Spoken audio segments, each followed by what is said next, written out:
जहां ज्ञान की ज्योति हो, ऐसे स्थान पर विराजमान है तेजपुर विश्वविद्यालय। इन 3 पंक्तियों में कितना कुछ वर्णित कर दिया है। अग्निगढ़ का राजकुमार अनिरुद्ध, राजकुमारी उषा, भगवान श्री कृष्ण से जुड़ा इतिहास, महान ओहोम शूरवीर कलिया भोमारा फुकुर की दृष्टि, ज्ञान का भंडार, ये तेजपुर की प्रेरणा है। भूपेंद्र के साथ ही ज्योति प्रसाद अग्रवाल, विष्णु प्रसाद राभा, ऐसे महान व्यक्तित्व तेजपुर की पहचान रहे हैं। आप इनकी कर्मभूमि में, जन्मभूमि में पड़े हैं और इसलिए आप में गर्व का भाव होना और गौरव के कारण आत्मविश्वास से भरा हुआ आपका जीवन होना, ये बहुत स्वाभाविक है। साथियों, हमारा देश इस वर्ष अपनी आजादी के 75 वर्ष में प्रवेश कर रहा है। सैकड़ों वर्षों की गुलामी से मुक्ति दिलाने के लिए असम के अनगिनत लोगों का योगदान है। जो उस समय थे, उन्होंने देश की आजादी के लिए जीवन दे दिया, अपनी जवानी खपा दी। अब आपको नए भारत के लिए, आत्मनिर्भर भारत के लिए जी करके दिखाना है, जीवन को सार्थक करके दिखाना है। अब से लेकर भारत की आजादी के 100 वर्ष पूरे होने तक ये 25-26 साल आपके जीवन के भी स्वर्णिम वर्ष हैं।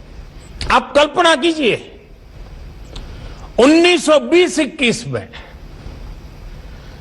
जो नौजवान, जो बेटी आपकी उम्र की होगी, आज आप जिस उम्र के होंगे, 1920-21 के कालखंड में वो क्या सपने देखते होंगे, वो अपने किन बातों के लिए जीवन ढालते होंगे, किन कामों की पूर्ति के लिए अपने आप को खपाते होंगे। अगर थोड़ा सा स्मरण करें 100 साल पहले आप ही की उम्र के लोग क्या करते थे, तो आज आगे के लिए आपको क्या करना, ये सोचने में देर नहीं लगेगी। ये आपके लिए गोल्डन पीरियड है। तेजपुर का तेज पूरे भारत में, पूरे विश्व में फैलाइए। असम को, नॉर्थ ईस्ट को विकास की नई ऊंचाइयों पर ले जाइए। हमारी सरकार आज जिस तरह नॉर्थ ईस्ट के विकास से जुटी है, जिस तरह कनेक्टिविटी, एजुकेशन, हेल्थ, हर सेक्टर में काम हो रहा है, उससे आपके लिए अनेकों नई संभावनाएं बन रही हैं। इन संभावनाओं का पूरा लाभ उठाइए। आपके प्रयास ये बताते हैं कि आप में क्षमता भी है, नया सोचने, नया करने का सामर्थ्य भी है। साथियों, तेजपुर यूनिवर्सिटी की एक पहचान अपने इनोवेशन सेंटर के लिए भी है। आपके grass root innovations vocal for local को भी नई गति देते हैं, नई ताकत देते हैं। ये इनोवेशंस स्थानीय समस्याओं को सुलझाने में काम आ रहे हैं, जिससे विकास के नए द्वार खुल रहे हैं।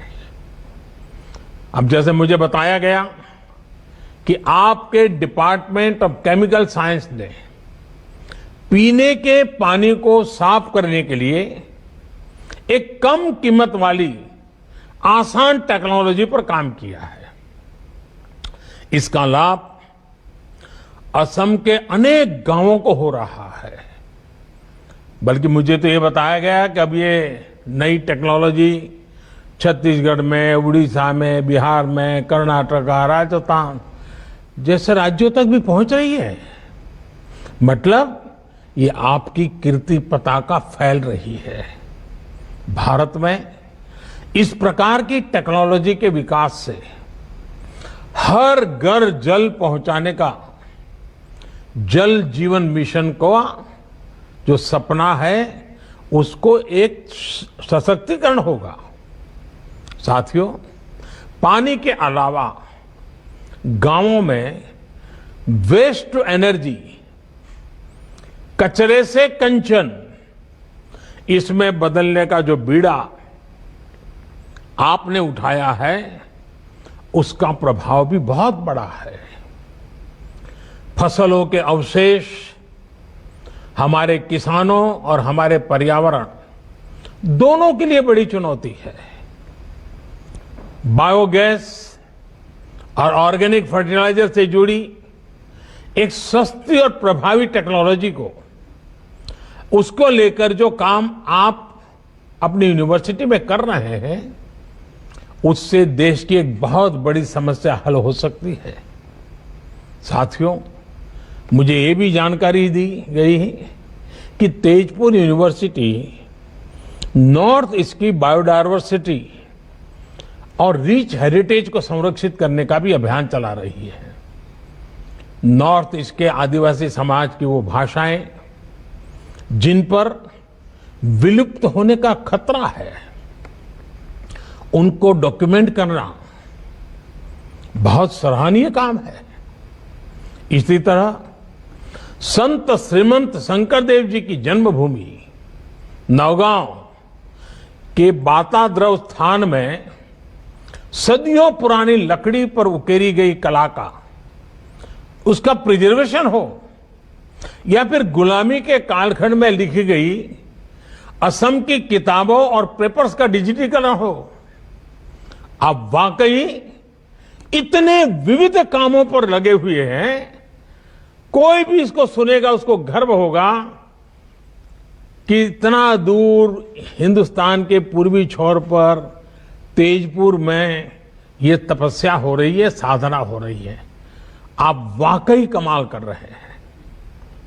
साथियों, मैंने जब इतना कुछ जाना तो मन में ये सवाल भी आया कि स्थानीय विषयों पर, स्थानीय आवश्यकताओं पर इतना काम, इतनी रिसर्च करने की प्रेरणा आपको कहां से मिलती है? इसका जवाब भी तेजपुर यूनिवर्सिटी कैंपस में ही है।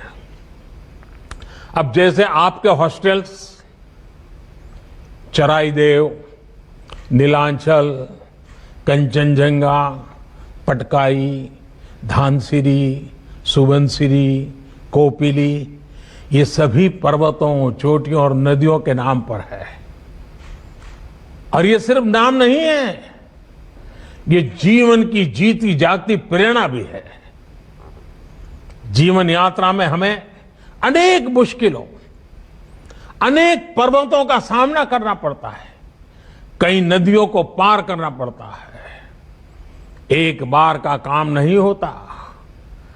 आप एक पर्वत चढ़ते हैं तो फिर दूसरे की तरफ बढ़ते हैं। हर पर्वतारोहण के साथ आपकी जानकारी भी बढ़ती है, आपका एक्सपर्टाइज भी बढ़ती है और नई चुनौतियों को लेकर आपका पर्सपेक्टिव तैयार हो जाता है। इसी तरह नदियां भी हमें बहुत कुछ सिखाती है। नदियां कई सहायक धाराओं से मिलकर बनती हैं और फिर समंदर में मिल जाती है। हमें भी जीवन में अलग अलग लोगों से ज्ञान लेना चाहिए, सीखना चाहिए और उस सीख के साथ आगे बढ़ते हुए अपने लक्ष्य को प्राप्त करना चाहिए। साथियों, जब आप इसी अप्रोच के साथ आगे बढ़ेंगे तो असम, नॉर्थ ईस्ट देश के विकास में अपना योगदान दे पाएगा। आपने देखा होगा, कोरोना के इस काल में आत्मनिर्भर भारत अभियान हमारी वोकैबुलरी का अहम हिस्सा हो चुका है। हमारे सपनों के अंदर वो घुल मिल गया है। हमारा पुरुषार्थ, हमारे संकल्प, हमारी सिद्धि, हमारे प्रयास, सब कुछ उसके इर्द गिर्द हम अनुभव कर रहे हैं। लेकिन आखिर ये अभियान है क्या? आखिर बदलाव क्या हुआ रहा है? क्या ये बदलाव सिर्फ रिसोर्सेज में है? क्या ये बदलाव सिर्फ फिजिकल इंफ्रास्ट्रक्चर में है?